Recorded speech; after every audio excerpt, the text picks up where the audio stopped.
I'm a YouTuber. I got a new channel. I'm desperate for views. In order to give you guys something sensational, I'm about to put my head in the path of a particle cannon.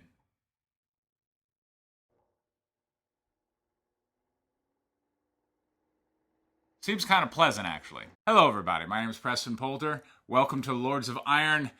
Particle cannons are one of these sci-fi things that kind of stemmed from some of the military thought that was going on, but are just going to be completely impractical. And I'm going to go over why in this video. Okay, first off, what kind of particles are we talking about?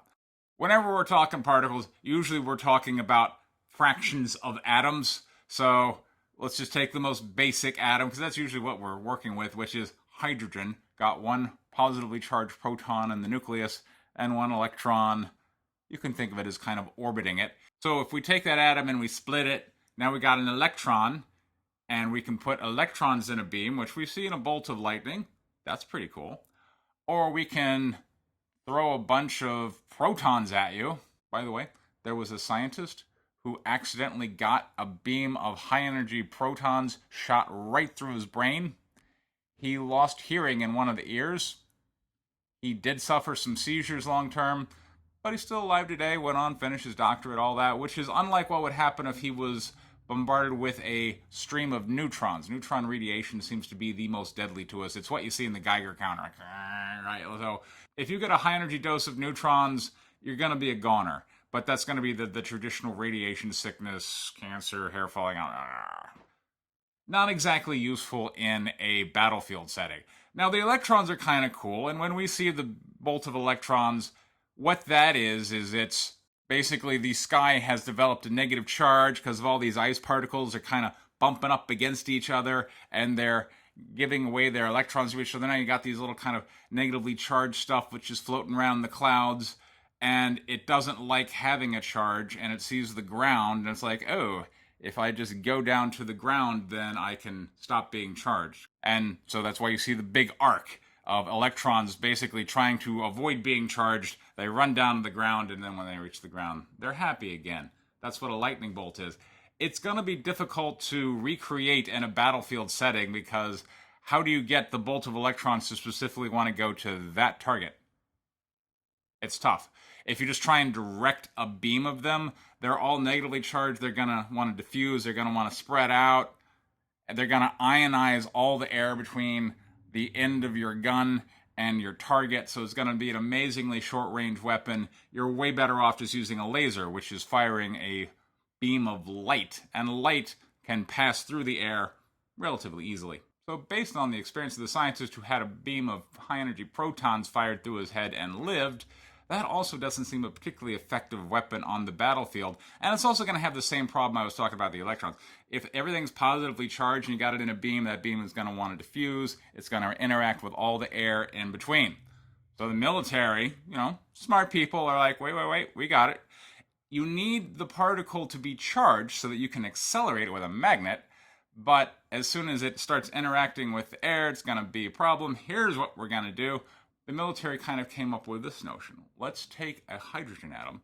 Let's, strip away the electrons. So now you just got a proton, and you accelerate it to a high speed, and then as it's leaving, you give it the electron back again. So now you're just firing a beam of hydrogen gas, but you're doing it close to the speed of light. Ha! Take my beam of hydrogen atoms, you evil foe. Okay, that's not really going to work, and here's why.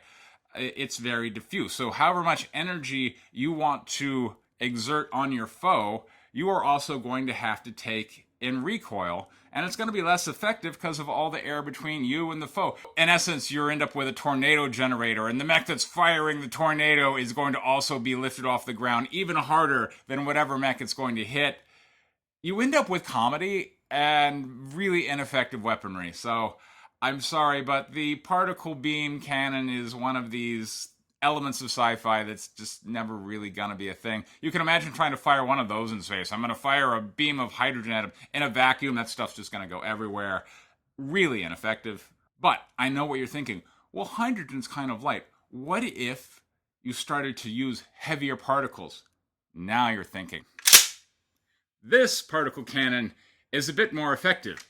it fires not charged particles, but small balls of lead right out of the muzzle here at relatively high speeds. The reason why this particle cannon is going to work far better than firing a beam of hydrogen is that we are putting all that kinetic energy into these small little balls. The ball wants to maintain its shape. It's got all these molecular bonds to itself, and the energy that is being impacted on the target is being generalized to the firer, right? Like you feel the recoil in your shoulder, but it's not too bad. Meanwhile, all that energy has been impacted to these small little beads. The lead bullets desire to stay together, being imparted at high energy on a target in a small little area, creating a great amount of pressure. And then you got the bullet penetrating the body, and that's an effective weapon. That's been an effective weapon for quite some time. That is an example of a 20 gauge particle cannon, aka the shotgun. By the way, trivia question, what does it mean a 20 gauge or a 12 gauge or a 10 gauge? This is a really archaic way, but it's still around. All right, imagine a lead ball that's exactly the bore of the end of that barrel. In a 20 gauge, it would take 20 of those lead balls to make a pound. In a 12 gauge, it would take 12 of those balls to make a pound because they're bigger. In a 10 gauge, it would only take 10 to make a pound because they're bigger still. In a 4 gauge, well, now you're starting to get up to like cannon size, right? So it's an archaic way to phrase a shotgun, but for whatever reason, that's why they do it. Anyway, thanks for tuning in. I am very sorry if I shattered anyone's ideas of sci-fi. I studied the hell out of science, and based in part on growing up and reading Michael Stackpole's Battletech novels and cool stuff. But when you go and study the hard science, you come away with going, the stuff I'm reading in the book is just not going to work. By the way, to end on a really, really controversial note, we're also never going to go faster than light. Sorry. All right, everybody. Thanks for tuning in to Lords of Iron. This has been Preston Poulter. Thank you very much for your time. Take care.